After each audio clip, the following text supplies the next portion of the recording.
பிரியமானவர்களே, ஆமின் வலையொலி வழங்கும் தவக்காலம் தகுந்த காலம் சிறப்பு சிந்தனை தொடரில் இன்று மகிழ்ச்சிக்கான வழி அறிய தகுந்த காலம் தவக்காலம் என்கிற கருப்பொருளில் தியானிப்போம். மகிழ்ச்சி மனித வாழ்வின் உண்மையான செல்வம். மனித வாழ்க்கையில் எல்லோருக்கும் தேவைப்படும் முக்கியமான உணர்வு மகிழ்ச்சி. பணம், புகழ், அதிகாரம் போன்றவை இருந்தாலும் மனதில் மகிழ்ச்சி இல்லை எனில் வாழ்க்கை முழுமையடையாது. மகிழ்ச்சி என்பது வெளியில் கிடைக்கும் ஒரு பொருள் அல்ல, அது உள்ளத்தில் உருவாகும் ஒரு நிலை. மனிதன் தன்னுடைய எண்ணங்கள், செயல்கள் மற்றும் உறவுகள் மூலம் உண்மையான மகிழ்ச்சியை உருவாக்க முடியும். இந்த மகிழ்ச்சியை உருவாக்க நமக்கு தேவைப்படும் மிக முக்கியமான 3 அம்சங்களை குறித்து இங்கே நாம் தெரிந்து கொள்வோம். முதலாவது, மகிழ்ச்சியின் முதல் படி நன்றி உணர்வு. மகிழ்ச்சியான வாழ்க்கையின் அடிப்படை நன்றி உணர்வு.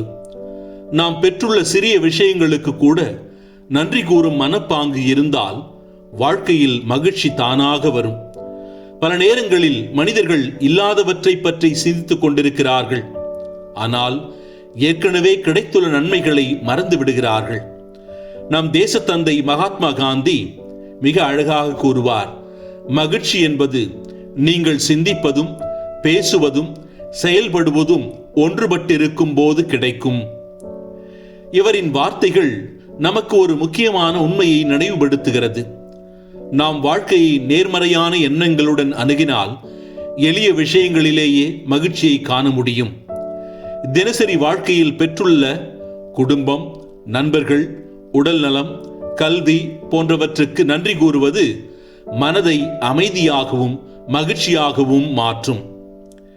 இரண்டாவது அம்சம், மகிழ்ச்சியை வளர்க்கும் சக்தியுடையது பகிர்வும் கருணையும். மகிழ்ச்சி என்பது தனியாக அனுபவிக்கப்பட வேண்டிய ஒன்று அல்ல, அது பகிரும்போது அதிகரிக்கும். பிறருக்கு உதவி செய்வது, கருணையுடன் நடப்பது, சமூக நலனில் ஈடுபடுவது போன்ற செயல்கள் மனித மனதில் ஆழமான மகிழ்ச்சியை உருவாக்குகின்றன.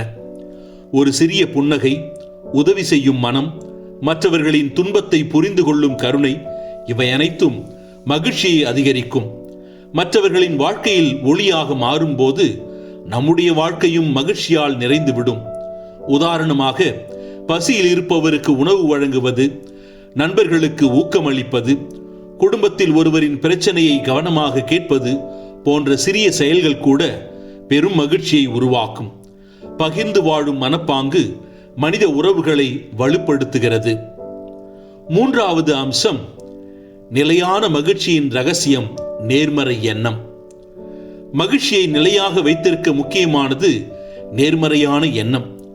வாழ்க்கையில் சவால்கள், தோல்விகள், பிரச்சனைகள் எல்லாம் வரலாம். ஆனால் அவற்றை எப்படி பார்க்கிறோம் என்பதுதான் நமது மகிழ்ச்சியை தீர்மானிக்கிறது. இந்த கருத்தை நெல்சன் மண்டேலா அவர்கள் மிகவும் அர்த்தமுள்ள வகையில் கூறுகிறார். வாழ்க்கையின் மிகப்பெரிய மகிமையை எப்போதும் விடாமல் இருப்பதில் அல்ல, ஒவ்வொரு முறையும் விழுந்த பிறகும் மீண்டும் எழுவதில்தான் உள்ளது என்கிறார். இவரின் மேற்கோள் நமக்கு ஒரு முக்கியமான பாடத்தை கற்பிக்கிறது. தோல்விகள் வாழ்க்கையின் முடிவு அல்ல, அவை புதிய வாய்ப்புகளின் தொடக்கம். சவால்களை தைரியமாக எதிர்கொண்டு முன்னேறும் போது மனதில் நம்பிக்கையும் மகிழ்ச்சியும் உருவாகும். நேர்மறையான எண்ணம் கொண்ட மனிதர்கள் பிரச்சனைகளில் கூட ஒரு வாய்ப்பை காண்பார்கள். அவர்கள் தங்களை மேம்படுத்திக் கொள்ள முயற்சி செய்வார்கள்.